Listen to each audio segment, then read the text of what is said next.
How do I think the pyramids were built? To be honest, I have no answer to that question. And anybody who tells you that he or she knows how the pyramids were built are not telling the truth, because we don't know. We don't know. The Great Pyramid contains a number of mysteries. The Great Pyramid, first of all, is very big. The Great Pyramid weighs 6 million tons. We can calculate that from its mass. It weighs 6 million tons. Its footprint is 13 acres. It's more than 750 feet along each side. It's 481 feet tall. More than 2.5 million individual blocks of stone were used in its construction. But it's not just big, it's really, really precise.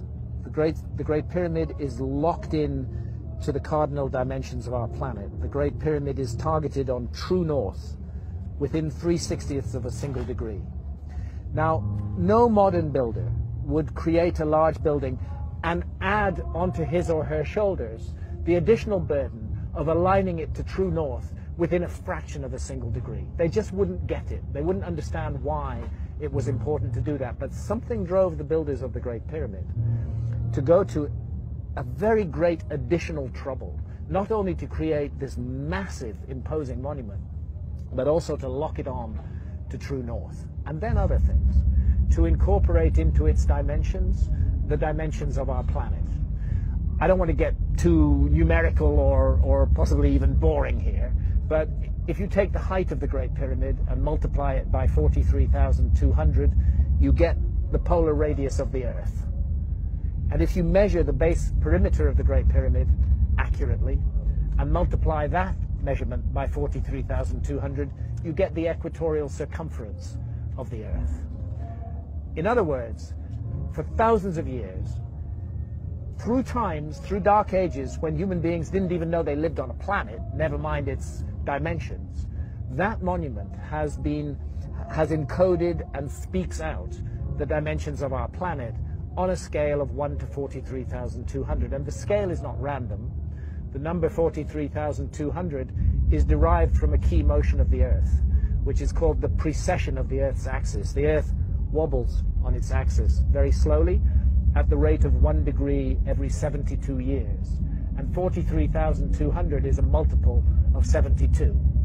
In fact, I think it's 600 times 72, but I need to double check that. But it's a multiple of 72. Check it out. So they've given us the dimensions of our planet on a scale defined by the planet itself. And that's an incredibly clever thing to do. How on earth did they do it? Where did that knowledge come from? This is why I'm forced to consider the possibility of a lost civilization in the human story.